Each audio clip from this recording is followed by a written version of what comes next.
Kuźnia to nie jest łatwe miejsce. Żeby tu wytrzymać, musi hałasować coś więcej niż młot.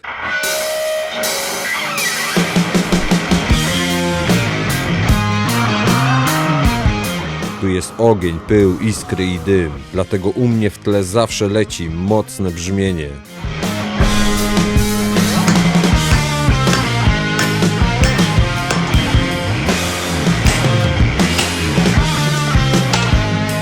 W Kuźni najczęściej gra rock i metal. A wam? Przy jakiej muzyce najlepiej leci robota? Piszcie w komentarzach zespoły, kawałki, klimat.